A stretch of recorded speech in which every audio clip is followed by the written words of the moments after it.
Brandon, since you can't choose between me and Tiffany, let's make this simple, Becca proposed, a wicked glint in her eye. We'll draw straws for you.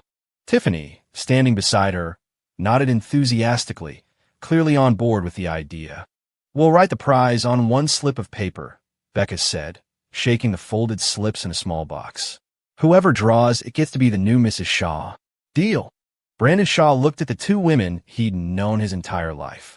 Becca was all sharp angles and cunning smiles. Tiffany, a picture of eager anticipation. A knot of dread tightened in his stomach, but for the sake of their long history, he gave a reluctant nod. He never should have trusted them. Becca, in a classic bait-and switch, didn't draw first as she'd promised. Instead, she grabbed a passing waitress, a young woman who looked barely out of her teens, and physically forced the girl's hand into the box. The waitress was utterly bewildered. Before she could react, Becca had snatched the slip of paper from her fingers and unfolded it with a triumphant flourish.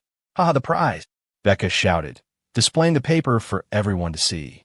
Brandon stared at the words, the veins on the back of his hand standing out in sharp relief. Of course it said the prize. He knew it would. When they first suggested this twisted game, he'd asked what would happen if someone else drew the slip. Becca had assured him with a conspiratorial wink, "It's just for show. I wrote the prize on all the slips. I'll draw first, so obviously, I'll be the one to marry you." Tiffany had immediately argued that she should be the one to draw first. Seeing they had it all figured out, Brandon hadn't wanted to ruin their fun. So he'd agreed. But he never imagined they would do this. Now, Becca shot a smug look at Caleb Reed, who was sitting nearby, before turning back to Brandon, her voice dripping with provocation. "Well, Brandon, this mute waitress drew the winning ticket. According to the rules, you have to marry her." Brandon's gaze snapped to Caleb, his eyes blazing. Caleb was a scholarship student his family's foundation supported. He now sat there with a look of calm indifference, as if he'd known this was going to happen all along. Had the three of them conspired together, leaving him the only one in the dark? The young waitress, though unable to speak, could hear perfectly. Realizing she was the butt of a cruel joke, she began waving her hands frantically, refusing in sign language. Becca scoffed. "You're a waitress. A mute one at that. Do you have any idea who Brandon Shaw is? He's the sole heir to the Shaw fortune, the wealthiest family in Seaport City. He's offering to marry you, and you have a nerve to refuse. Know your place." The waitress's expression dimmed, her hands falling limply to her sides. She knew that in this ballroom, surrounded by the city's elite, she was a fish on a cutting board, utterly at their mercy. Brandon remained silent, his face a mask of conflicting emotions. Tiffany, sensing the tension, tried to smooth things over. "Brandon, Becca's just joking. You can't seriously be thinking of marrying this girl," she said, her voice laced with manufactured sweetness. "She's just mad because you embarrassed Caleb at dinner. Just apologize to him, and we can all forget this happened." The final piece clicked into place. Brandon looked at Becca, his eyes wide with disbelief. "This whole game, this was all for Caleb?" he asked, his voice dangerously low. "You were willing to make a mockery of my marriage, of my life for him?" Brandon's gaze darted between Tiffany and Becca. Tiffany couldn't meet his eyes. Becca, though she flushed with a flicker of embarrassment, doubled down. "If you don't apologize, you have to marry her." Seeing that Brandon was ignoring Caleb and had no intention of apologizing, Becca grew bolder. She grabbed the waitress and shoved her roughly toward Brandon. "You're about to be his wife. Why don't you get acquainted?" Caught off guard, the waitress stumbled, about to fall. In a flash, Brandon shot out an arm, catching her and pulling her into a half embrace. He held her just long enough for her to regain her balance before letting go.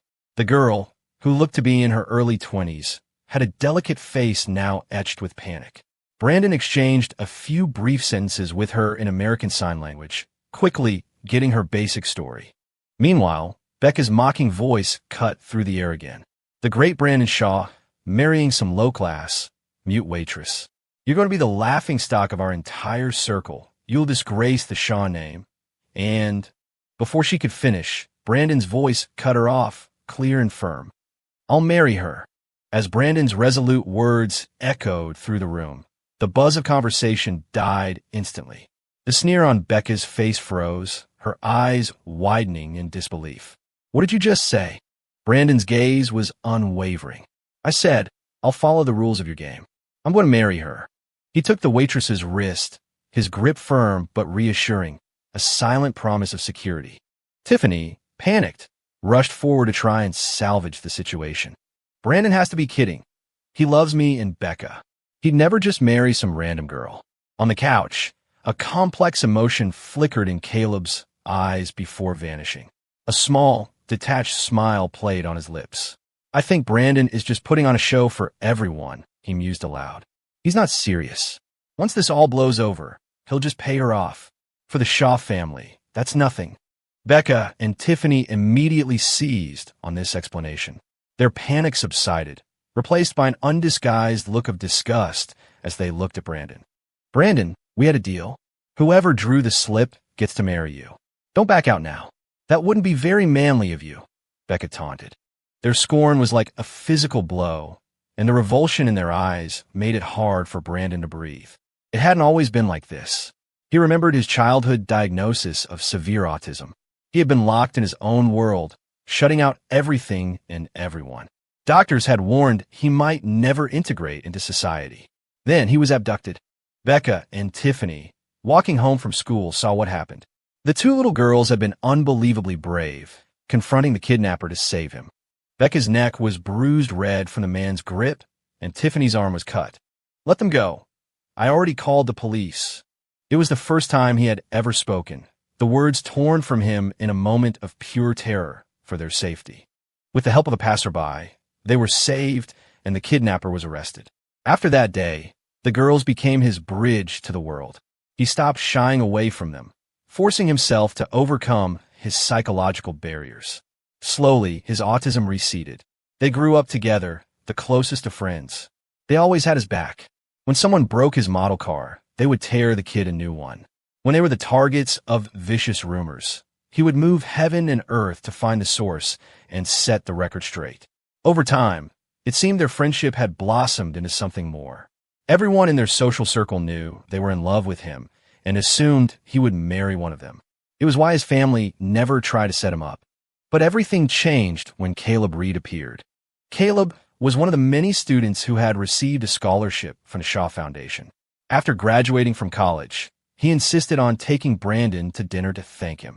He was so full of self-deprecating humility that, to protect the guy's pride, Brandon went. Becca and Tiffany came along. After that one brief meeting, the girls started spending less and less time with him and more time with Caleb. Brandon had assumed they were just outgoing people with a lot of friends. But now, seeing them use his marriage as a toy to entertain Caleb, he finally understood. Caleb had replaced him in their hearts. Brandon took a deep breath, his voice calm but resolute. "You seem to have forgotten something. I don't make jokes. Ever." Brandon's statement made Becca and Tiffany freeze. They knew it was true. Because of his childhood, he was famously, unervingly sincere. They remember the time they'd casually mentioned it would be fun to have a pet pot-bellied pig. Without a word, Brandon had disappeared into the mountains and actually came back with one.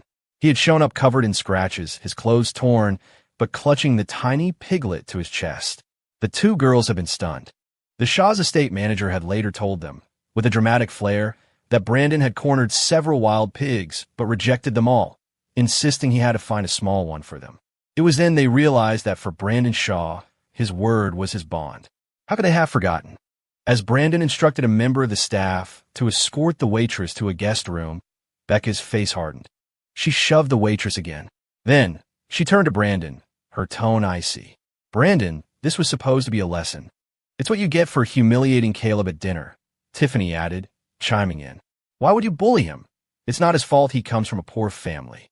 As long as you apologize to Caleb, we'll drop this whole thing about you marrying the mute." They kept circling back to the dinner, trying to paint him as the villain. Brandon finally snapped, his expression darkening. "Are you sure I was the one humiliating him?"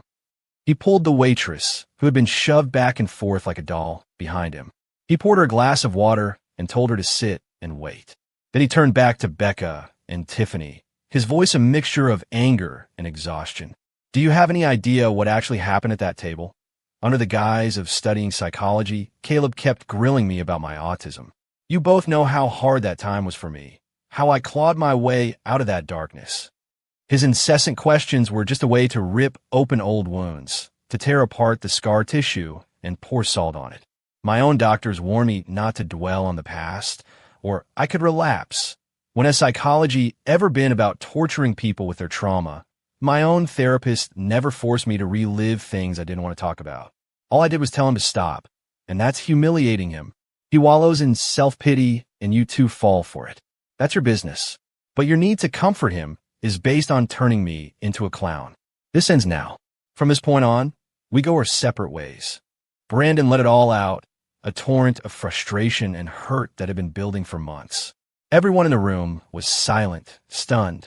In their minds, Caleb was the underdog who deserved sympathy, while Brandon was the privileged one who, if he had only one piece of candy, would be expected to give it to Caleb without a second thought. They had all forgotten how lonely it must have been for the boy who had to watch the world from behind a wall of silence. Becca and Tiffany exchanged a look, a flicker of guilt crossing their faces. They knew they had gone too far. Just as they were about to speak, Caleb rushed over and grabbed their sleeves.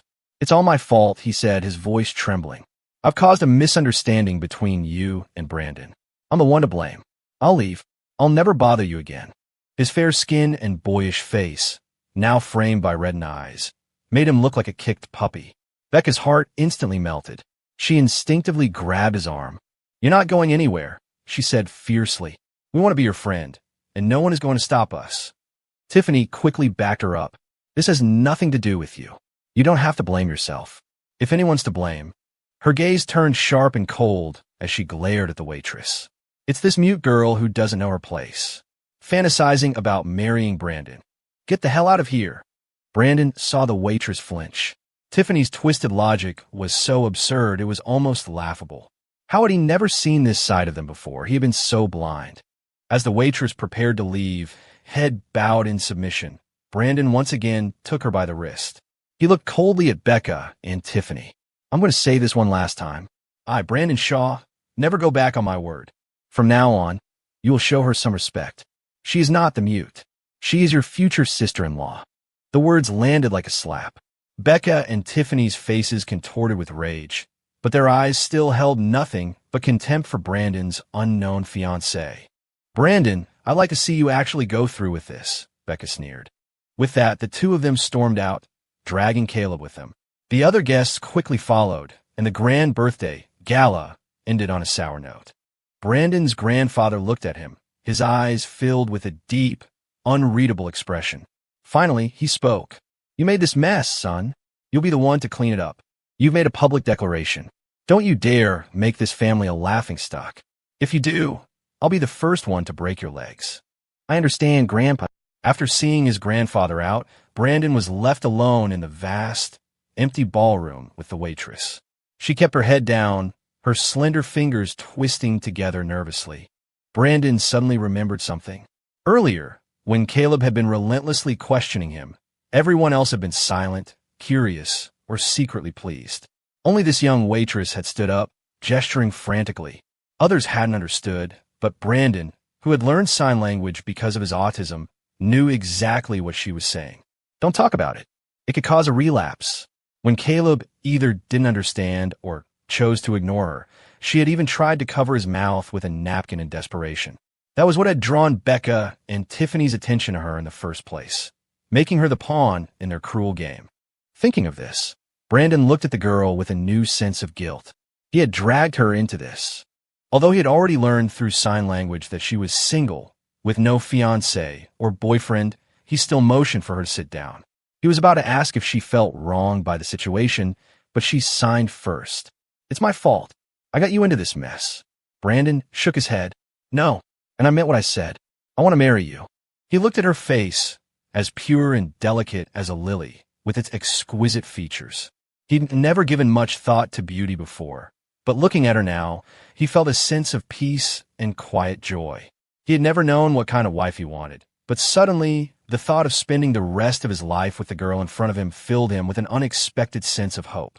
He signed slowly, making sure she understood each word. The Shaw family has a creed: one life, one love.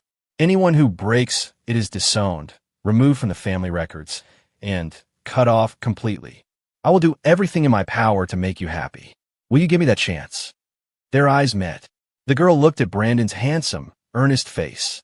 It was the same face from a few years ago, the same face from her dreams. His eyes were deep but clear, like a lake you could see straight to the bottom of. Right now, those clear eyes reflected her own blushing face. Her heart skipped a beat. She nodded, her hands forming the words slowly but deliberately. I will. Her name, Brandon learned, was Seraphina Monroe. A beautiful name for a beautiful woman. She mentioned in passing that she was on her own, offering no details about her past. Brandon assumed she was an orphan. At his grandfather's urging, he arranged for her to stay at the Shaw estate. To salvage the family's reputation, his grandfather wanted them married as soon as possible, setting the date for 2 weeks from now. To get to know each other better, they decided to live under the same roof. Of course, until the wedding, Sarah would stay in a guest suite. The next morning, when Brandon woke up, the dining table was laden with breakfast. He assumed the household staff had prepared it, but on closer inspection, the dishes were unfamiliar. As he stood there puzzled, Sarah emerged from the kitchen carrying a bowl of steaming soup. The head of staff, who had a casual and friendly relationship with Brandon, smiled at him. Miss Monroe was up before dawn. She insisted on making you breakfast herself. I told her it was our job, but she wouldn't listen. And look at this spread. Her cooking is far better than ours. You have to try it, Mr. Shaw. Brandon didn't hesitate. He rolled up his sleeves, took the bowl from Sarah's hands, and said seriously, You don't have to cook. We have staff for that. If you do their work, it makes them uncomfortable. Besides, he added, You're going to be my wife, not my housekeeper. If you're bored, I'll take you out later. We can buy whatever you like. I just want you to do the things you enjoy. Sarah smiled and signed. I enjoy cooking. When she was abroad, she had never liked having help and always did things herself. For her, cooking wasn't just a survival skill. It was a form of therapy. Just as some people relaxed with music or a TV show, she found peace in creating meals. Especially, she stole a quick glance at Brandon, her eyes sparkling. Cooking for someone she cared about gave her an even greater sense of fulfillment. Brandon's heart warmed. He smiled back. If you really love it, next time we'll cook together. I'll help you. He wasn't thinking about anything other than the simple pleasure of doing something with the woman he was growing to admire. Old Mr. Shaw, despite claiming he wouldn't interfere, was deeply invested in the marriage of his only grandson. Using the excuse of being lonely, he moved in with Brandon to observe. Seeing Brandon and Sarah communicate exclusively in sign language, he frowned and turned to the estate manager. I thought she could hear perfectly fine, just couldn't speak. Why isn't Brandon talking? What are they saying? Translate for me. The manager, who had learned some ASL to better communicate with a younger Brandon, relayed their simple, affectionate conversation. Sir, haven't you noticed? When they sign to each other, it's like no one else exists in the room. A look of understanding dawned on the old man's face. He grunted. That boy. After breakfast, Brandon took Sarah out. He expected her to want to shop for clothes, bags, or jewelry. Instead, she led him straight to a music store and began examining a wide array of instruments. Seeing her passion, Brandon assumed she wanted to learn and, without a second thought, bought everything she pointed at. He even had a large storage room at the estate converted into a dedicated music studio. Once everything was set up, he tentatively asked Sarah if she needed a music teacher. She simply smiled, walked over to the grand piano, and sat down gracefully. 6. The opening notes of Rachmaninoff's Piano Concerto No. 3 filled the room, a cascade of sound that was at times powerful and exuberant, at others delicate and melancholic. Brandon was completely captivated, lost in the music. He only snapped out of his trance when he felt Sarah's gentle gaze on him. An indescribable mix of emotions swirled within him.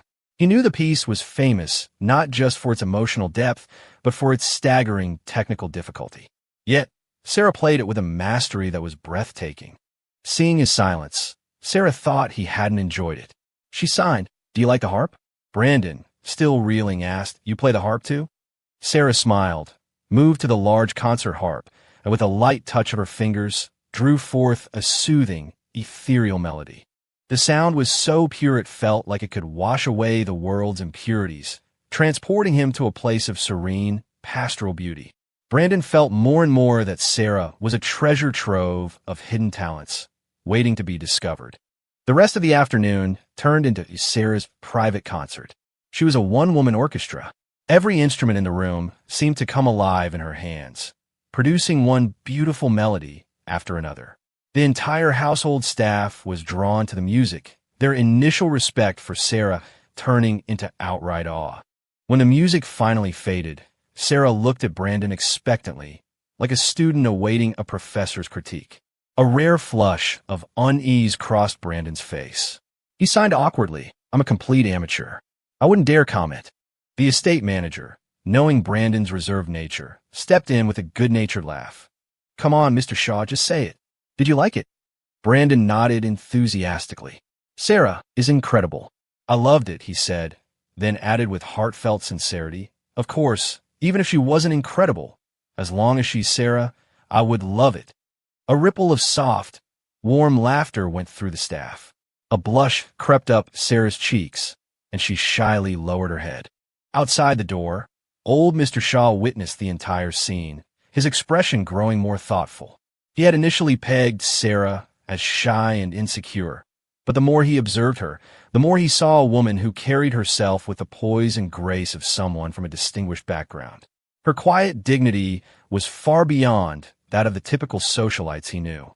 He mused to himself that the kind of culture and refinement Sarah possessed couldn't come from an ordinary family. It was time, he decided, to do a little digging into her past. Brandon had always preferred quiet, but to fit into Becca and Tiffany's world, he had forced himself to endure parties and social gatherings he disliked. Sarah was different. She seemed to instinctively understand him and shared his tastes. When he worked from his home office, she would sit quietly on the sofa, reading, never disturbing him. When he looked up, he would always find her with a serene, gentle expression. Feeling his gaze, she would smile, bring him a cup of tea, and they would toast silently, their affection growing in the quiet understanding between them. When she was in the mood to bake, he would drop his work without hesitation to help her whisk eggs and knead dough. Her nimble fingers would create an array of adorable pastries for their afternoon tea. When he worked out in the home gym, she would join him, occasionally trying a few couples fitness poses, though always playfully, never crossing a line. Sarah was also a brilliant chess player. When his grandfather was playing against himself out of boredom, she would step in and give the old man a formidable challenge. They say you can judge a person by their chess game. Though Sarah would subtly let his grandfather win a few pieces, her strategy was sharp and fluid, her defense impenetrable, and her approach to victory steady and calculated. The old man couldn't help but recall how, on several occasions when Brandon was struggling with a complex issue at Shaw Industries, Sarah had offered a solution that was astonishingly insightful and effective. As he watched her now, his grandfather's gaze grew deeper still. 7. With the wedding just around the corner, Brandon took Sarah to pick up their rings. They went straight to Aurelia. In the elite circles of their city, the name Aurelia was synonymous with unparalleled luxury. Its bespoke jewelry pieces were masterpieces, especially its signature ring, marketed as the one for the one, which was a massive status symbol for affluent couples. A few days prior, Brandon had placed a custom order based on Sarah's ring size. Today, they were here to collect the finished product. But the moment they stepped inside, they saw Caleb Reed. He was standing with his eyes fixed on an emerald pendant in a display case. "I hear this Buddha's head pendant can change your luck. Mine's been terrible lately. I think I've made some enemies," Caleb muttered to himself. "It's just a pendant. If you like it, I'll buy it for you," Tiffany's voice cooed from nearby, eager to please. Becca glanced at the pendant with disdain. "It's just a stupid Buddha head." "Caleb, try on this Rolex. It would look so much better on you." "Thank you, Becca." "Thank you, Tiffany. You're both so good to me," Caleb said, his face a mask of grateful humility. These three, Brandon thought, they're like a bad rash. He tried to turn and leave quietly, but Tiffany's sharp eyes caught him. "Brandon, what are you doing here?" she asked with faint surprise. "What else does one do in a jewelry store?" Brandon replied coolly, his annoyance showing. Becca, apparently displeased with his tone, immediately went on the attack. "Brandon, we already told you. All you have to do is apologize to Caleb, and we can let this whole thing go. Are you bringing this mute here just to provoke us? Brandon could only laugh internally. He had explained himself perfectly clearly that night, yet they still believed he was in the wrong. Was he just supposed to bow and scrape before Caleb and let them walk all over him? I did nothing wrong. Why would I apologize to him? Brandon said, his voice flat and hard. And provoke you? Do you really think you're important enough for me to go to that much trouble? Brandon, what's that supposed to mean? Becca and Tiffany demanded in unison, their faces flushed with anger. You think you're hot stuff now, huh? Getting a big head? Is it this mute girl? Is she whispering things in your ear? You'd really choose her? Becca's words tumbled out in a torrent of contempt. Brandon's patience had worn thin. His IQ was 150. His grandfather wouldn't have entrusted him with Shaw Industries otherwise. He had put up with their whims for years out of gratitude for what they did for him as a child. But that debt was paid. He was done letting them manipulate him. I have warned you. She's my fiancée. You will treat her with respect. If you can't manage that, I have no problem teaching you a lesson in manners. Brandon, are you serious? Tiffany said, a jealous edge to her voice. I told you, we could just play the game again. I'll make sure I draw the prize this time. Enough. I have no interest in your childish games. Brandon, cut her off. If you want to coddle Caleb, find someone else to be your pawn. Leave me out of it. Becca's expression cracked. You knew. She stammered. Brandon sneered. Of course, he knew. After his grandfather's party, he'd had the estate manager look into it. The whole twisted idea had come from Caleb, and they had eagerly gone along with it. The thought of it was sickening. It had extinguished any lingering affection he had for them. His wedding was just days away. He had no more time to waste on them. Taking Sarah's hand, he approached the sales associate they were scheduled to meet. The associate led them into the Black Diamond VIP lounge to retrieve their custom rings. They had just sat down when they heard a commotion outside. Ma'am, I've explained this already. This necklace was custom-made for Mr. Shaw. If you'd like one, we can place a new order for you. It will only take a few days. As for this set, I'm sorry, but we cannot sell it to you. The associate's patient voice was audible through the door. A moment later, Becca and Tiffany burst into the room. Why are you buying wedding rings? They demanded in unison. As if they didn't know. They were playing dumb. Even if they refused to believe what he'd said, the slightest inquiry in their social circle would have revealed that the Shaw family was in the midst of frantic wedding preparations. The truth was, they simply didn't care enough to find out. I believe I've made myself perfectly clear, Brandon said, his voice tight with frustration. Tiffany suddenly smiled as if a thought had just occurred to her. Brandon, I get it. You were buying the ring for me, weren't you? As a surprise. Becca, meanwhile, scoffed. Since you ordered all this jewelry, you should let Caleb try it on. Caleb tugged at Becca's sleeve. Becca, even if it's stuff Brandon doesn't want, I'm not worthy. Becca and Tiffany looked at Caleb with pity. Brandon, Becca said, you can't possibly wear all this. Just let Caleb pick something out. Tiffany was slightly more diplomatic. Brandon, you can't wear every piece at once. Just give one to Caleb. Brandon stared at them, a wave of disgust washing over him. He had never realized how utterly shameless they were. They were no better than thieves. Not only were the pieces designed for a woman, but even if they weren't, why on earth would he give anything to that manipulative leech? I paid for this jewelry. Why should I give it to him for free? As soon as the words left his mouth, Becca and Tiffany's faces darkened. Brandon, we're all human. Why do you look down on Caleb just because he's poor? Caleb was right about you. You're a snob. You won't even part with a single necklace. Even though Brandon had lost all hope for them, seeing them defend Caleb to this extent, abandoning all basic decency, made him laugh bitterly. I'd sooner put these jewels on a dog than give them to him, he retorted. Caleb said nothing, but his eyes welled up with tears. Becca and Tiffany were heartbroken. Don't be sad, Becca said, glaring at Brandon. I'll buy all of these for you. She immediately called for an associate to ring them up. In the ensuing chaos, Caleb walked over to Brandon and held up his hand, showing off a ring on his ring finger. See, Becca gave me this. She said, this is the kind of ring you only give to one person in your life. He even took it off to show Brandon the engraving inside. But Brandon was completely disinterested. Caleb buzzed around him like an annoying fly. blocking him and Sarah from trying on their own jewelry. Finally, Brandon had enough. He swung. His fist connected squarely with Caleb's jaw. Caleb stumbled back, stunned.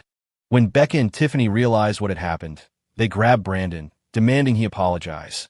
Brandon, that was completely out of line. Apologize to Caleb right now. Apologize for what? I was wrong, Brandon said suddenly. Seeing him admit fault, Becca and Tiffany's expressions softened slightly.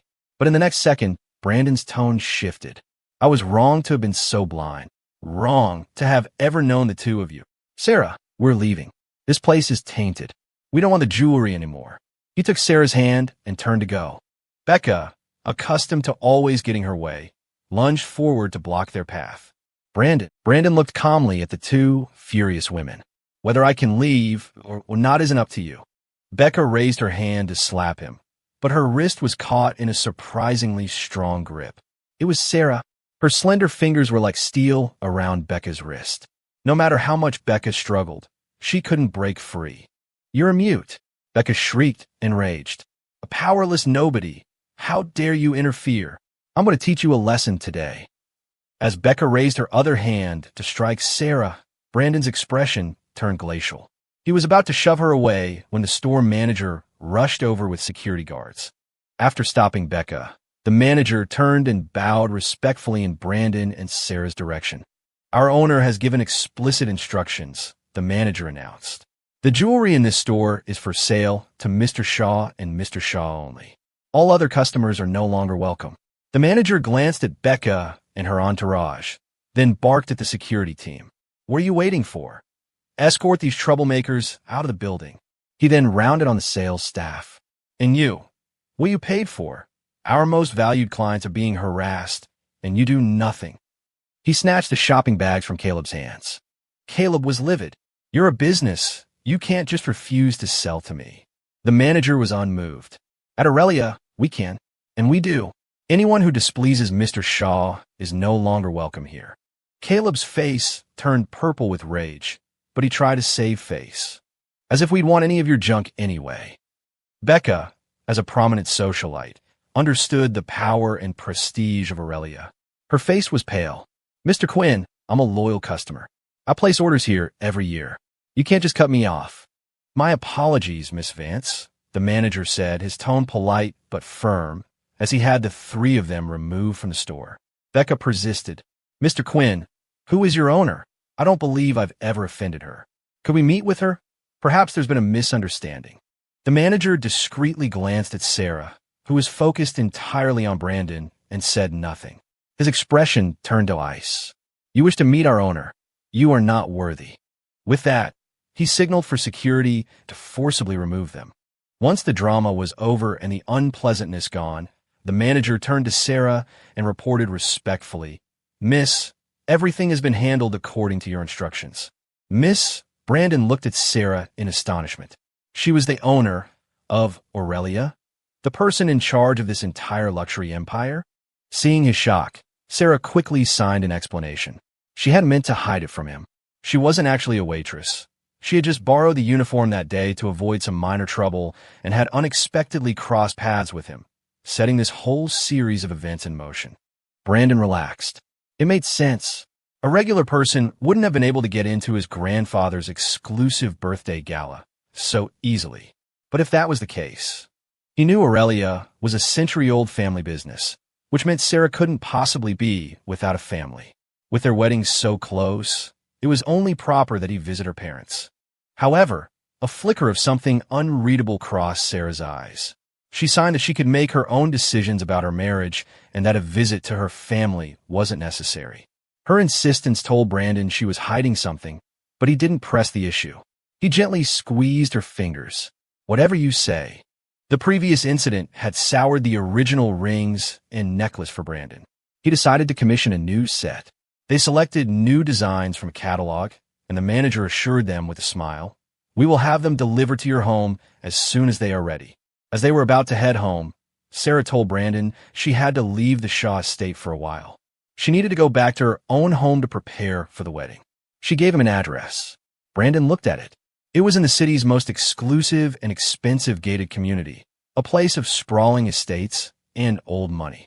Suddenly, he realized that Serafina Monroe's background was far deeper than he had ever imagined. When Brandon returned to the mansion alone, his grandfather was waiting for him in the living room. Seeing him looking dazed and by himself, the old man guessed what had happened. "My study." Now, once inside, his grandfather asked, "Why are you back alone? Where's Sarah?" Brandon raised his hands to sign, then remembered who he was talking to and lowered them. "She went back to her own home," he said aloud. The old man's expression fell. "And will she be coming back?" Brandon was taken aback. "Grandpa, what do you mean? She just said she was going home to prepare for the wedding. Is there something wrong with her identity?" "So you've figured it out," his grandfather said, pacing slowly, his face unusually grave. "I won't hide it from you. I suspected from the beginning that Sarah was no ordinary girl, so I had her background checked. All I could find was that she went abroad at a very young age and only returned about a month ago. I also heard what happened at Aurelia today. Do you think a family that owns Aurelia is just your average wealthy clan?" This was the very thought that had been unsettling Brandon. His grandfather continued, "The most important thing is, besides the approximate dates of her departure and return, there's nothing, not a single record. That can only mean one of two things. Either Sarah is truly an orphan with no family ties, which we now know is impossible, or the only other possibility is that her family's influence is so vast, so far beyond anything I can imagine or access, that her identity has been deliberately scrubbed. That's why we can't find anything." Brandon stared at his grandfather, stunned. Even now, with him at the helm of Shaw Industries, he still saw his grandfather as an indomitable figure, a man of immense power and influence in their world. If even he couldn't find anything, then Sarah's family. Seeing the bewildered look on Brandon's face, and thinking of the deep, genuine connection he had witnessed between him and Sarah, the old man knew they truly cared for each other. He placed a hand on Brandon's shoulder and repeated a familiar sentiment. "Sarah is a good girl, and you know the Shaw family creed. We would never cancel this marriage because of her family's power. My fear is that Sarah may not have the final say in her own marriage. We, the Shaw family, may not be worthy of her. If the Monroe family were to object, there would be nothing the Shaws could do." Brandon knew his grandfather was only saying this out of concern for him. The knuckles of his clenched fist turned white. He nodded firmly. "I understand, Grandpa." That night, Brandon couldn't sleep. The next morning, he was up early, throwing himself back into the wedding preparations. After all, Sarah had said she could make her own decisions. And even if, in the end, he couldn't give up, he had to try. 3 days later, all the arrangements were finalized. A housekeeper brought him a potted plant. "Sir, this peony hasn't been watered in a long time. It's died."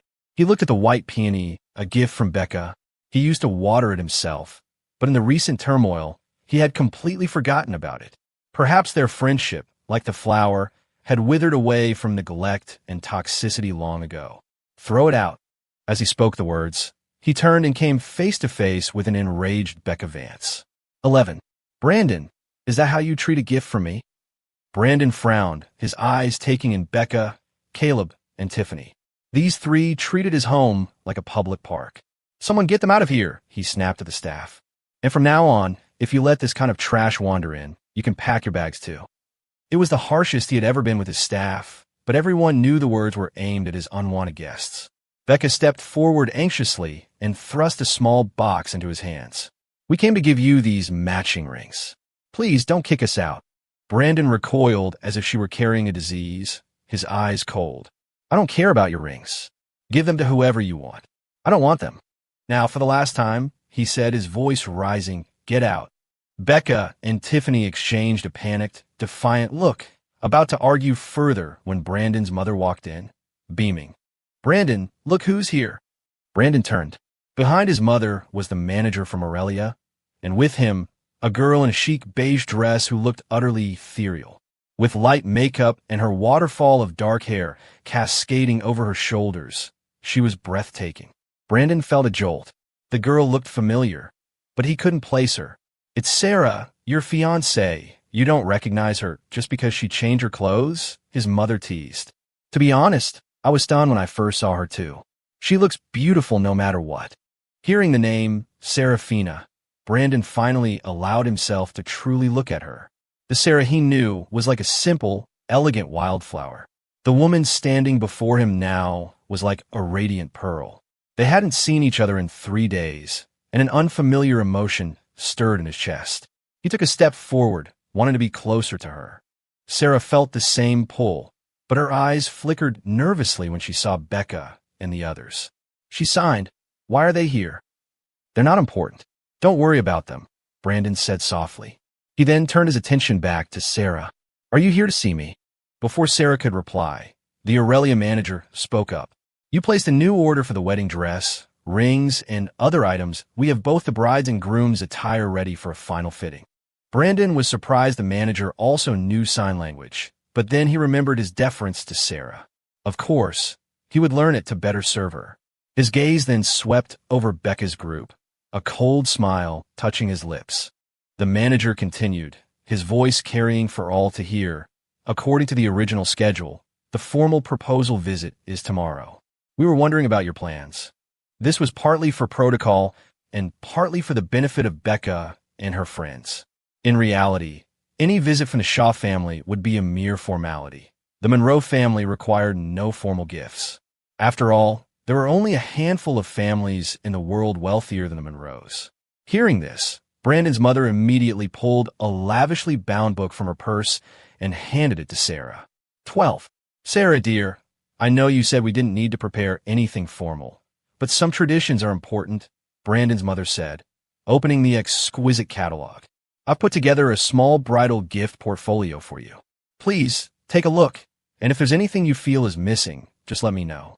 As she flipped through the pages, photos of dazzling jewelry filled the book. Rare pieces from high-profile auctions and priceless heirlooms passed down through the Shaw family for generations. Following the jewelry were dozens of stock transfer certificates and property deeds. The portfolio was so thick it was hard to hold with one hand. Brandon watched, knowing full well what this meant.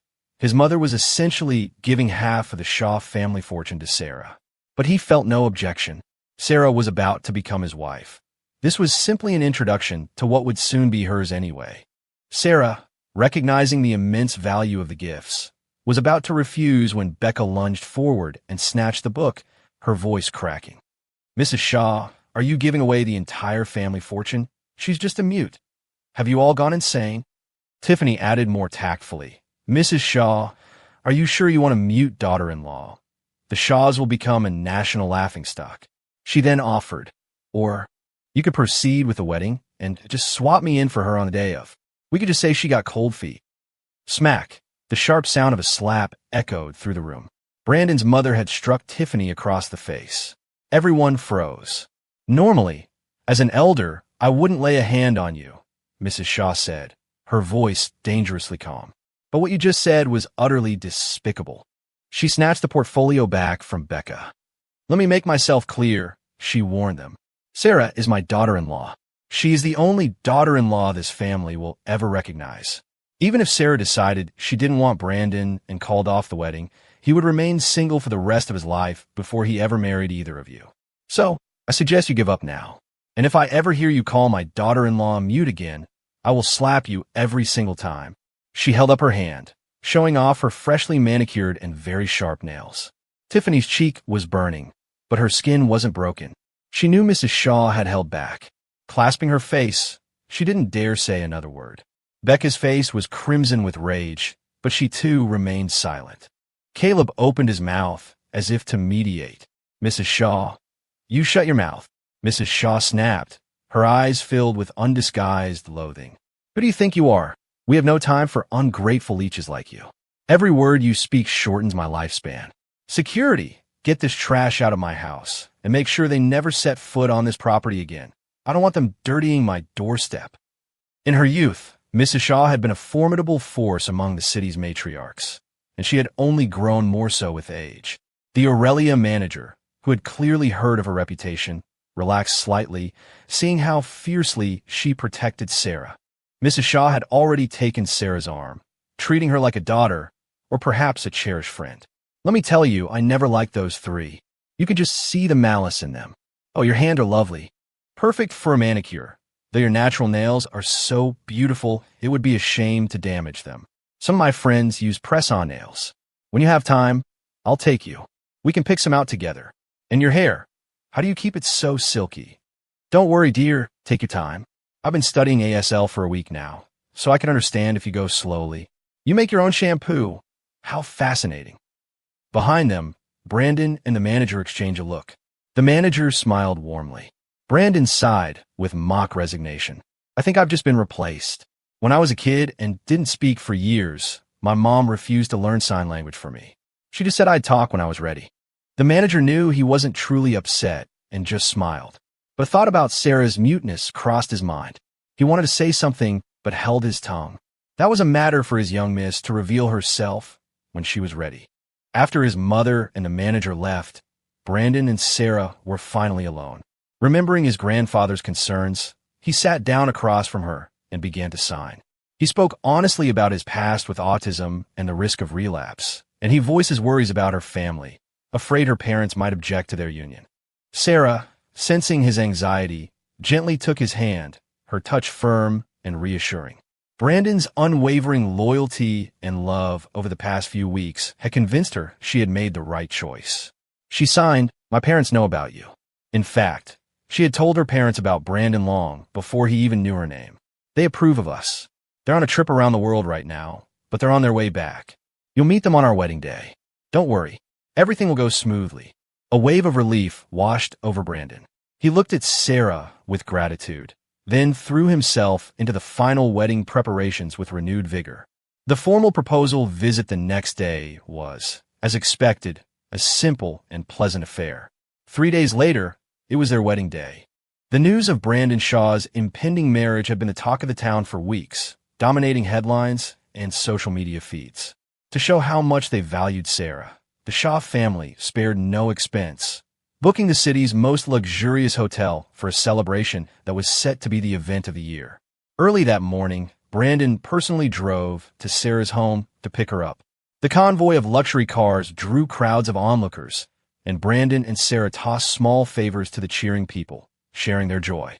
Then, as Brandon turned his head, he saw them. Becca and Tiffany. What were they doing here? The two of them were mixed in with the crowd, grabbing at the wedding favors.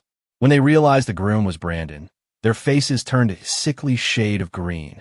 The favors included not just candy, but also tiny gold nuggets, which caused a frenzy among the onlookers. Becca seemed to lose her mind, shoving her way through the crowd, trying to get to the wedding car. Brandon! Tiffany was also being jostled, her usually perfect hair now a mess. Hearing Becca's cries, she shook her head in disbelief. How can this be happening? Why is he really marrying that mute? It was just a joke. Brandon coolly turned away, dismissing the interruption. He had made his intentions clear multiple times, but they'd been too arrogant, too certain that he was still the same puppet they could control. They couldn't fathom that he would ever truly defy them. Just as the convoy was 10 minutes from the hotel, the driver slammed on the brakes. Brandon quickly steadied Sarah, his voice sharp. What's going on? The driver's face was grim as he pointed ahead. Mr. Shaw, Miss Vance has blocked the road with her cars. Brandon rolled down the window. Sure enough, Becca and Tiffany were waiting for them, their cars parked haphazardly across the road, creating a chaotic jam of blaring horns. The two women walked straight toward Brandon's car. Becca yanked open the door and grabbed his arm. Brandon, how could you marry someone else? Tiffany, ever the strategist, turned to Sarah, her voice dripping with disdain. You're a waitress, a mute. You and Brandon are from different worlds. Don't let some stupid dare go to your head and make you think you're the next Mrs. Shaw. Get out of the car. Now. Brandon ripped his arm from Becca's grasp. You were the ones who wanted to draw for a wife. Now that I have chosen one, you have a problem with it? Brandon, it was just a game. Becca pleaded. You can't be serious. I know you're just mad at us. I got the ring back from Caleb. From now on, it's only for you. She held out her hand, but Brandon pushed it away. Don't waste your breath. I am marrying Sarah today. If you try to stop me again, don't blame me for what happens next. Becca, seeming to lose all reason, shrieked. She must be forcing you. Is that it? I'll get rid of her for you. She lunged towards Sarah. Brandon shielded Sarah, and Becca and Tiffany couldn't even touch the hem of her dress. Tiffany's eyes welled with tears. "Brandon," she whimpered, "you used to protect us." Brandon let out a cold laugh, his mind drifting back. For years, he had been their shield, their protector, the one who always rushed to their defense. But they seemed to have forgotten that he was made of flesh and blood, that he could be hurt too. Now, they weren't sad to lose him. They were merely furious that their human shield had chosen someone else, especially someone they looked down on. It was nothing more than wounded pride. His gaze hardened. "I told you before, we are done. The best thing you can do is stay out of my sight. I don't want my wife to feel insecure or upset." "No, you can't marry her," Becca screamed hysterically, seeing his resolve. She threw herself in front of the car. "If you want to get to that hotel, you'll have to drive over my dead body." Seeing her pathetic, desperate act, Brandon clenched his fists. She was really going to ruin the most important day of his life. "When you dragged Sarah into your game, did you ever stop to think this might be the outcome?" he roared. Becca flinched as if struck. A horrifying realization dawned on her. It's because of your family's creed, the one life, one love thing. That's the only reason you're marrying her, isn't it? Brandon gave Sarah a reassuring glance before turning his cold eyes back to Becca and Tiffany. "If I were to call off this wedding, I would be breaking that creed. I'd be disowned by my family. I would be a broke nobody with nothing to my name. Would either of you still want to marry me then?" Becca and Tiffany, who had been so aggressive just moments before, looked at each other and fell silent. After a long pause, Becca finally spoke, her voice lacking its earlier conviction. "Of course we would." "Enough." Brandon's voice cut through her lie like a knife. "Your silence was all the answer I needed."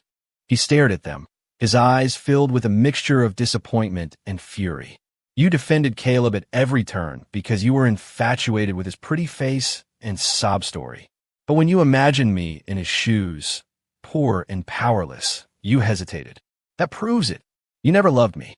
You only loved the idea of controlling the Shaw heir, the power and status it gave you in our circle." His words hit their mark. Becca and Tiffany flushed with embarrassment, their expressions confirming he was right. Still, Becca made one last desperate attempt, grabbing his hand. "Brandon, I do love you. If the family creed is what's stopping you, that's fine. Just tell everyone I was the one who drew the slip, that it was supposed to be me all along." Brandon just sneered. Tiffany had made the same suggestion at his mother's house and had been rewarded with a slap. It seemed Becca hadn't learned from her friend's mistake. Just then, another sharp smack echoed in the street. A bright red handprint appeared on Becca's cheek. Sarah was standing before her, her eyes blazing with a ferocity Brandon had never seen before. The Aurelia manager, who had appeared by her side, translated her furious signs. "This is for what you owe Brandon. I'm collecting the debt on his behalf." "You find this funny, Becca? When Brandon cared about you, you took his feelings and trampled all over them. Now you have the nerve to block his wedding car. What gives you the right? You were never worthy of his kindness. You're just a waitress. How dare you hit me?" Becca shrieked, lunging at Sarah, but Brandon and the manager instantly formed a protective barrier around her. It turned out Becca had brought her own security team to disrupt the wedding. But Sarah had come prepared. Her own security detail, larger and far more professional, swiftly neutralized Becca's men. They then dragged Becca and Tiffany to the side of the road and proceeded to systematically smash their luxury cars. "My Bentley, that's a $200,000 car. Sarah, you bitch, I'll sue you for everything you're worth." Sarah signed back nonchalantly. "If I can afford to smash it, I can afford to pay for it. You used your car to stop Brandon from marrying me. It was only right that I remove the obstacle. Who do you think you are?" Becca spat. "You're just a waitress." Sarah linked her arm firmly through Brandon's, her gaze unwavering. "As long as Brandon wants me, I can be anything." Tiffany, finally grasping the reality of the situation, changed her tactic. "Brandon, we know you're not doing this willingly. If you just call it off, we'll go with you and apologize to your grandfather and everyone else. The drawing was just a silly game. Don't throw away your whole life over it." "Yes, Brandon." Becca chimed in. "It's fine if you don't marry me, but you can't just rush into a marriage like this." They were now pretending to be concerned for his well-being, but Sarah held onto Brandon's arm, and he could feel a slight tremor running through her. She was nervous. All eyes were on him, waiting for his decision. Brandon took a deep breath. He gently unlinked his arm from Sarah's grasp, only to take her hand in his, holding it tight. Her palm was damp with a thin layer of sweat. When he spoke, her body tensed even more. "I will not abandon Sarah." Sarah's expression shifted from shock to disappointment, and finally to radiant joy. Brandon gently tucked a stray lock of hair behind Sarah's ear. "I will never forget that day at my grandfather's party," he said softly, his voice for her alone. "You were the only one who stood up for me. And when they forced this game on me, you stood by my side. Now, no matter what anyone says, I will not leave you to face this alone." Becca, hearing this, seemed to snap. Perhaps if she couldn't have him, no one could. She turned to Sarah, her smile twisted and ugly. "Don't get too comfortable. He's only marrying you because of some stupid family rule. He doesn't love you. A loveless marriage is doomed from the start." In response, Brandon lifted Sarah's hand to his lips and kissed it tenderly in front of everyone. His voice rang out clear and strong. "I am marrying Sarah because it was fate and because our souls connect. Her talent, her character, her kindness. I am captivated by everything about her. I love her, and I will until the day I die."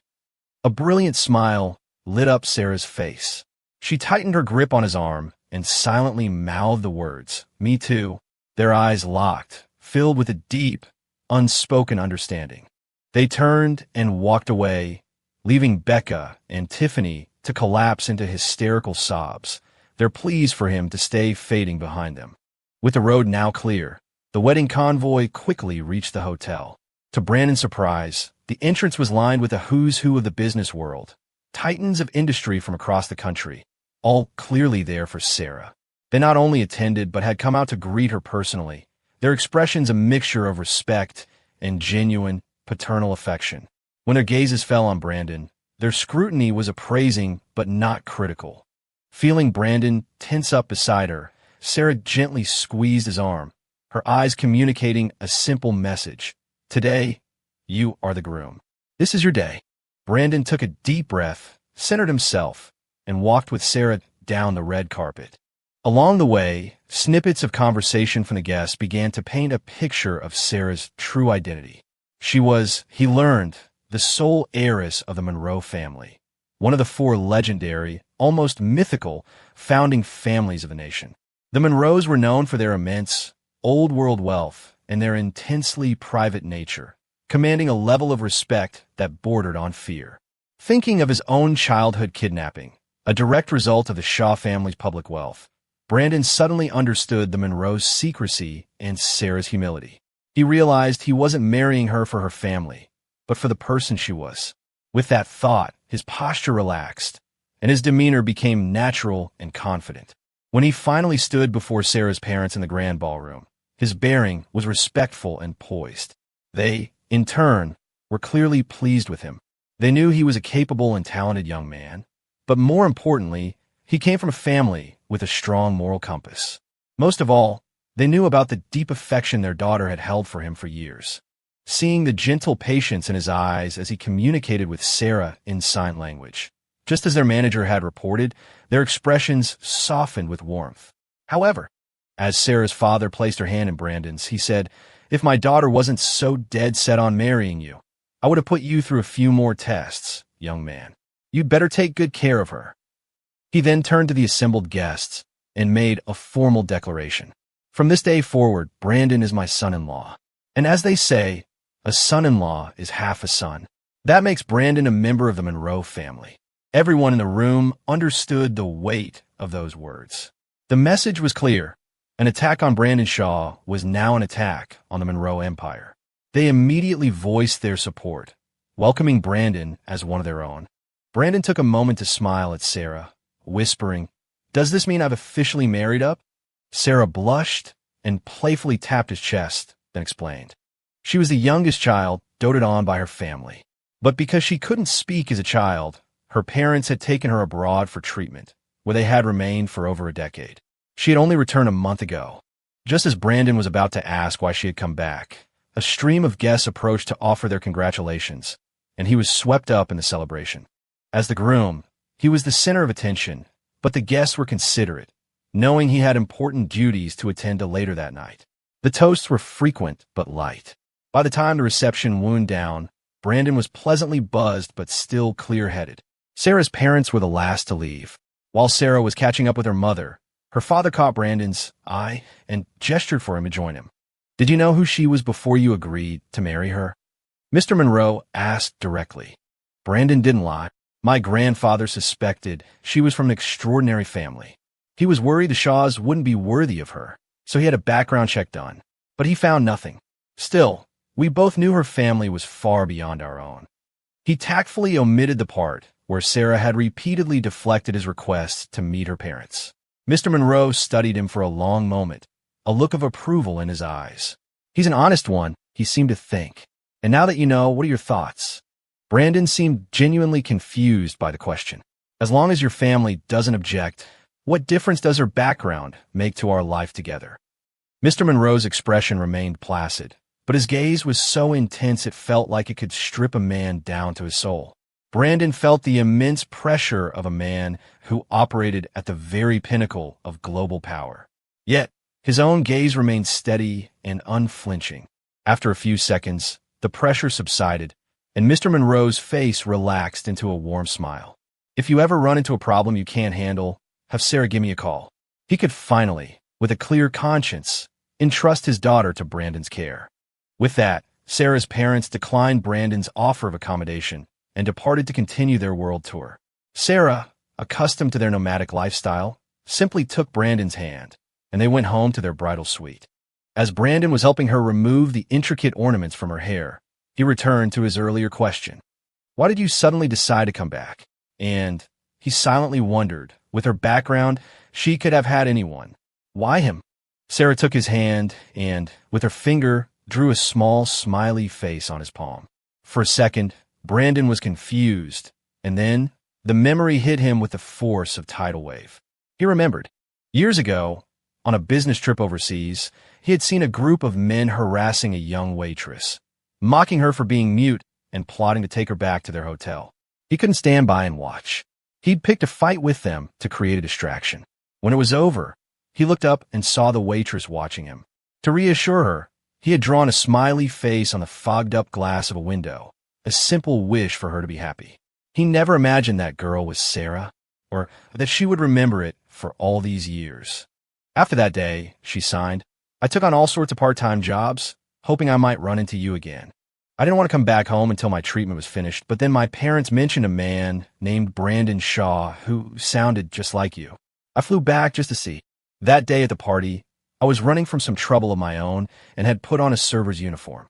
When I saw you, I thought you might remember me, but then I walked into that horrible scene. Those girls were so cruel. How could they treat you like that?" Seeing her righteous anger on his behalf, Brandon's heart melted. He pulled her into a hug, feeling a pang of guilt. "I'm sorry I didn't recognize you. You're even more beautiful now.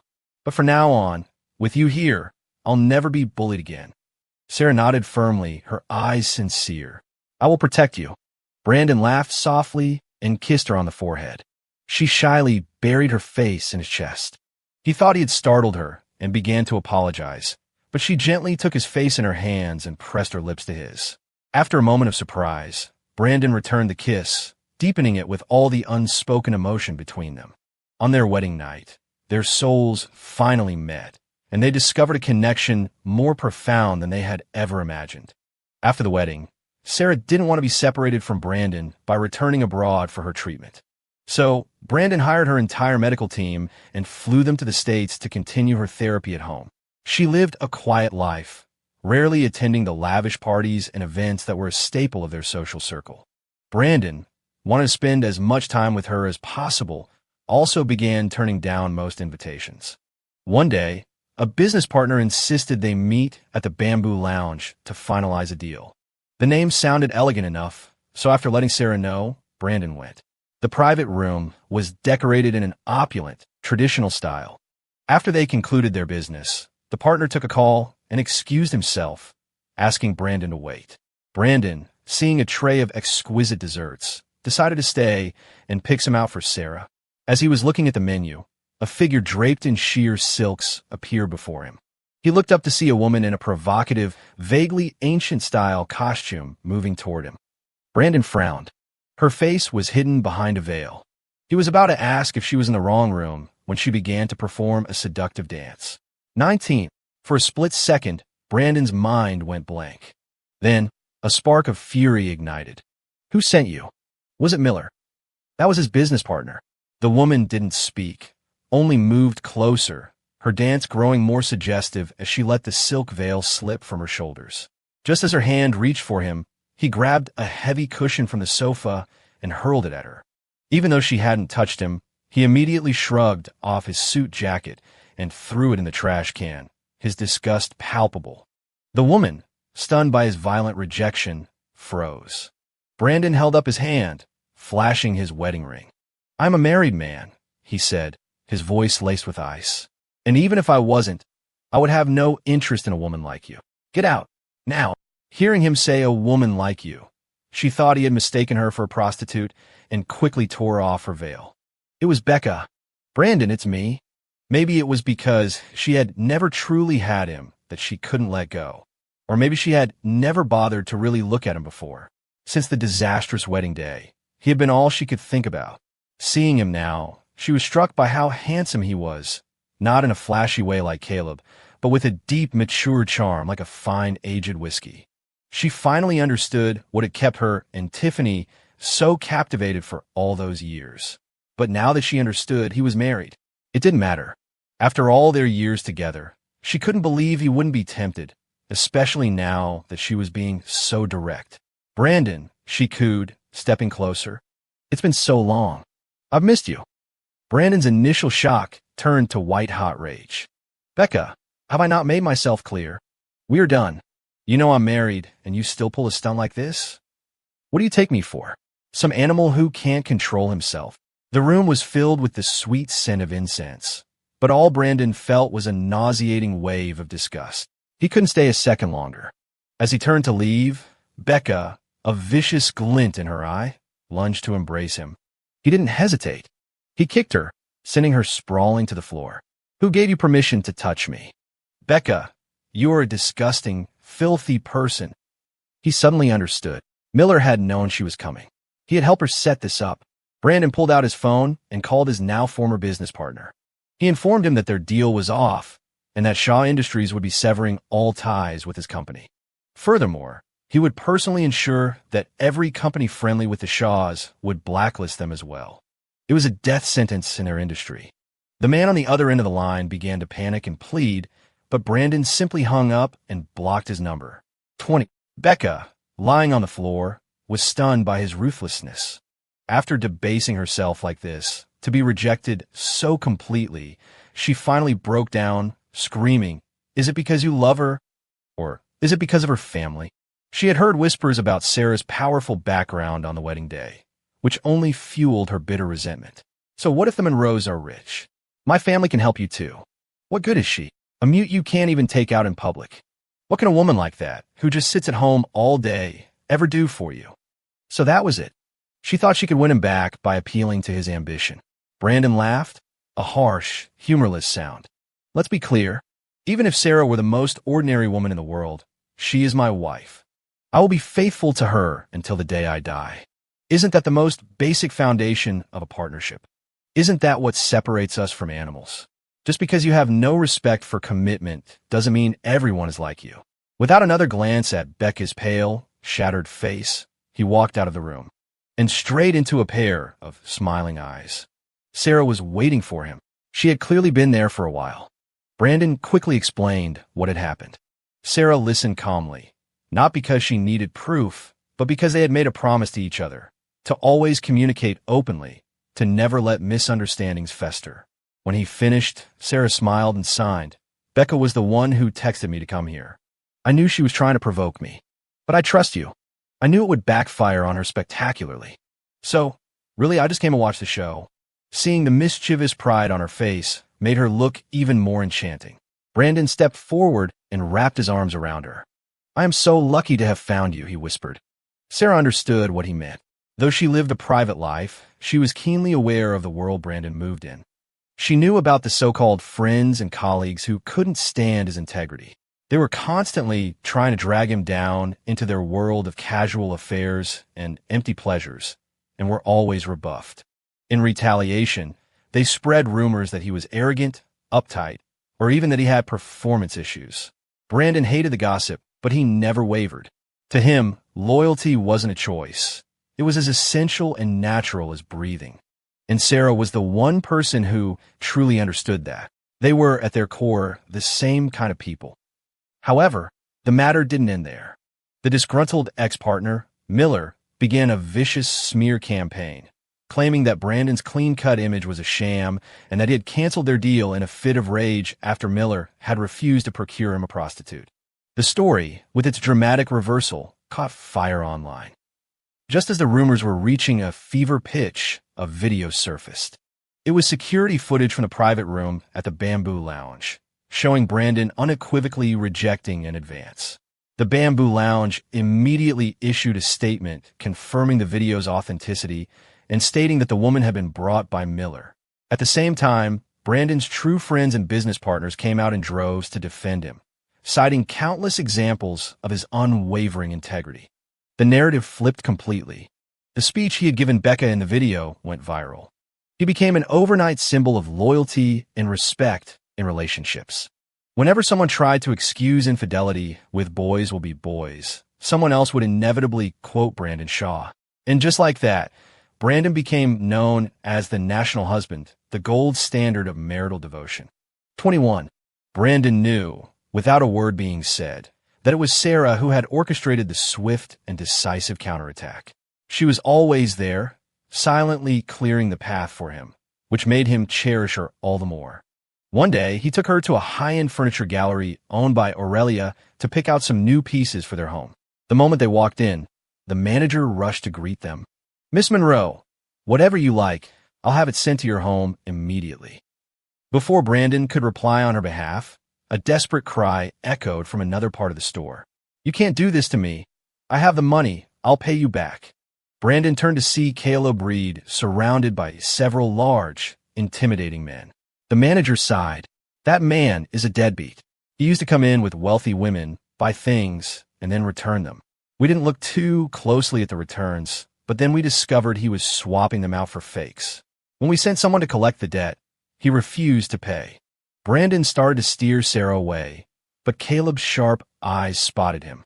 He scrambled over and threw himself at Brandon's feet. "Brandon, please, you have to help Becca," he wailed. "Her family is forcing her into an arranged marriage. She's only doing it to save her family from ruin. I don't have enough money to save her. I know you hate me, but you can't let this happen to Becca. Please, lend me the money." Brandon was confused. An arranged marriage would probably be the best thing for Becca. Sarah had been merciful enough not to release the video of her at the Bamboo Lounge, preserving what was left of her reputation. At least with an arranged marriage, she would be financially secure for life. Seeing Brandon's hesitation, Caleb started shouting for all to hear. "You can't just forget about your old love now that you have a new one." His words immediately drew a crowd. "Look at that guy," someone muttered. "So well-dressed, but he's a total scumbag. That poor man is on his knees. He must be desperate." Brandon just laughed coldly. "Are you asking me for money for Becca or for your gambling addiction?" Caleb flinched. "Of course it's for Becca," he stammered. I only gambled because I wanted to win enough money to give her a better life. So that's why you've been scamming a dozen different women, getting them to buy you things, and then pawning off fakes for cash. All for Becca's happiness?" The word gambling shifted the crowd's sympathy instantly. "Gamblers are liars, plain and simple," someone shouted. "The manager stepped forward, and he dares to slander our national husband." The crowd gasped. They had all heard the stories, but Brandon was famously private, and there were few photos of him online. Now, seeing him in person, they were starstruck. "So that's him. He's even more handsome in person." In the commotion, Caleb tried to flee, but the crowd, now fiercely protective of their new icon, surrounded him. "How dare you try to ruin the reputation of the one good man left?" A woman yelled, and soon, Caleb was swallowed by a mob of angry citizens, for which he eventually escaped, bruised and humiliated. In that moment, Brandon realized that his commitment, the Shaw family's simple creed, had taken on a meaning far beyond his own life. He and Sarah chose their furniture and went home. The next day, he was surprised to see that a cleverly edited video of Caleb accusing him of being a love him and leave him type had gone viral. 22. The video was deliberately misleading, and for a short time, a segment of the online community, swayed by Caleb's looks and dramatic performance, turned on Brandon. But the backlash was short-lived. People who had been at the furniture gallery that day quickly uploaded the full, unedited video. Caleb was exposed as a liar and a manipulator. Soon, his entire history of scamming wealthy women came to light. The story snowballed, and Caleb, who had likely hoped to cash in on a wave of public sympathy, found himself at the center of a massive public shaming. His social media accounts were shut down, and the last Brandon heard, he was hiding out in a cheap apartment, too afraid to show his face. It was a fitting end for a man who had built his life on deceit. Just as the dust was settling, Tiffany posted a video of her own. In it, she tearfully confessed to being one of Caleb's victims. She claimed he had professed his love for her while bleeding her dry. The public, seeing her as a beautiful, wronged woman, flocked to her side. Capitalizing on her newfound fame, she offered a 20% discount on properties developed by her family's real estate company to all her new supporters. It was a brilliant move. The wronged woman narrative was compelling, and she gained hundreds of thousands of followers overnight, even boosting her family stock price. Brandon paid it no mind. He and Sarah were busy renovating their home, tailoring it to her tastes and habits now that he knew her so well. One day, as the project was nearing completion, he stepped outside to find Tiffany waiting for him, holding a large bouquet of flowers with several camera crews in tow. "Brandon, I've been waiting for you," she said, her face lighting up. "I came to apologize. I was wrong to believe Caleb's lies, and I did a lot of things that hurt you. But we grew up together. Even though you're married now, I'll always be like a little sister to you, won't I? Can you forgive me?" The camera zoomed in on Brandon's face. He looked at the impeccably dressed Tiffany. She was smart. She knew she couldn't play the seductress like Becca had. The public adored him as a devoted husband. So she was trying the sister angle, a classic move of feigned innocence. 23. Brandon looked from the bouquet of red roses in her hands to the cameras practically shoved in his face. "Are you really here to apologize?" he asked dryly. Tiffany nodded earnestly. "Yes. I hope you can forgive me." Brandon sneered. "Then why the red roses? I wasn't aware they were the international symbol for I'm sorry. And what's with the cameras? We knew each other a long time ago. That's in the past. I don't want to rehash what happened, but I have told you repeatedly that I want nothing more to do with you. As for being your sister, I'm an only child. I don't have a sister, and now that I'm married, I certainly don't need one. Please, do not disturb my life or my wife again. If you do, I will file a harassment complaint." Tiffany's eyes immediately filled with tears, a perfect picture of wounded innocence for the cameras. "Brandon," she whimpered, reaching for him. He sidestepped her touch. "Please respect my boundaries. And as I said, I'm not your brother. I prefer it if you use my full name. In fact, I'd prefer it if you didn't speak to me or come near me at all." His tone was final, but Tiffany, desperate for the attention, pressed on. Brandon finally laid her motives bare. "Have you no shame? Is this the kind of behavior your family taught you? Let me be perfectly clear. I don't care if you're trying to use me for publicity. You don't have my permission." As the cameras moved in closer, eager to capture the conflict, Brandon spoke loudly and clearly for all to hear. "My wife trusts me completely, so whatever you're trying to do here is a waste of time. But having a fly buzzing around my head is still annoying. You have 1 minute to leave this property before I call the police." And to prove his point, he pulled out his phone and dialed 9-1-1. The camera operators, realizing they were trespassing and that he was serious, began to back away, urging Tiffany to leave. She retreated slowly, casting long, mournful glances over her shoulder, playing the part of the heartbroken victim to the very end. Tiffany had expected the footage to cast her as the tragic childhood friend, but this time, the public wasn't buying it. In fact, the video had the opposite effect. People began analyzing Brandon's every word. So it's true. There are men who are immune to these kinds of manipulative games. Maybe the whole men can't help themselves excuse is just that. An excuse. The national husband lives up to his name. The public has spoken. When a few of Tiffany's remaining fans tried to argue that he was just putting on an act, that his coldness to his childhood friend proved he was incapable of true loyalty, it was like they had kicked a hornet's nest. An army of online sleuths began digging into Brandon's past, unearthing old videos and stories of his childhood with Becca and Tiffany. 24. I just watched some old home videos. Becca and Tiffany didn't treat him like a friend. They treated him like an errand boy. They made him miss his own games to run across town in the summer heat to buy them snacks, just so they could show off to their friends how obedient he was. Did they ever actually care about him? Poor Brandon. He was the heir to the Shaw fortune, and they treated him worse than the help. And he put up with it for over a decade. Those two are monsters. And that scammer Caleb was a Shaw Foundation scholarship student. It's the classic snake in the grass story. No wonder people are more willing to donate to animal shelters than to people these days. Did you see the story from a year ago? Becca and Tiffany ditched Brandon at a toll booth on the highway just to go hang out with Caleb. Those three are absolute garbage. The deeper people dug, the more dirt they found, not just about their treatment of Brandon, but about other instances of bullying and abusing their privilege. The scandal began to tarnish the reputations of both the Vance and Hale families, causing their company stocks to plummet. Against their dark backdrop, Brandon's integrity shone even brighter. The Shaw name became synonymous with loyalty and honor, and their business prospered. People online gushed about how lucky Sarah was to have found the one good man in the world.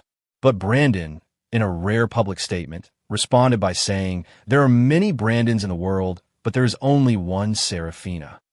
It was his way of saying that good men were not as rare as people thought. His grace and humility earned him a legion of male admirers as well. None of this changed Brandon's life. He continued to live quietly and happily with Sarah. They went on a long, secluded honeymoon. When they returned, they heard that Becca had married Caleb. It wasn't by choice. She had gotten pregnant. After her family discovered the pregnancy, her value on the arranged marriage market had vanished. They had forced her to marry the father of her child. The next time Brandon saw her, she was working at a greasy food truck. The arrogant, confident woman he had known was gone, replaced by someone tired and bitter. She took out her frustrations on Caleb, who was now a slovenly, unshaven man. "We have a customer. Get the food out now," she snapped. Caleb, resentful but still hoping to get more money out of her family, seethed in silence, slamming things around with barely contained rage. 25. Brandon shook his head. He finally understood Caleb. The man was a walking contradiction. He craved wealth, but was unwilling to put in the work or show the loyalty required to maintain it. He played the victim to get what he wanted, but despised the people he depended on. He had used a disgusting trick to trap Becca, and now they were living a miserable life together, a prison of their own making. Brandon gently steered Sarah away. "My wife is pregnant," he said to no one in particular. "She can't eat this." Even from a distance, he could hear their shrill, angry voices tearing into each other, scaring away the few customers they had. It was a sad, pathetic end, but it was the one they had chosen. A little later, in a public square, Brandon saw Tiffany. After her attempt to use him for fame had backfired so spectacularly, she had apparently decided to lean into infamy, attempting to become a hate-followed influencer. She was in the middle of a sexually suggestive dance for her phone when a park security guard chased her off. "Get out of here. We don't want your kind corrupting the children. If I see you here again, I'll smash your phone," she yelled. Tiffany scurried away in disgrace. Brandon felt no pity. Every person chooses their own path. He put his arm around his pregnant wife, and they continued their slow, peaceful walk. For years, skeptics and tabloids tried to catch them in a moment of weakness, convinced that no marriage could be that perfect.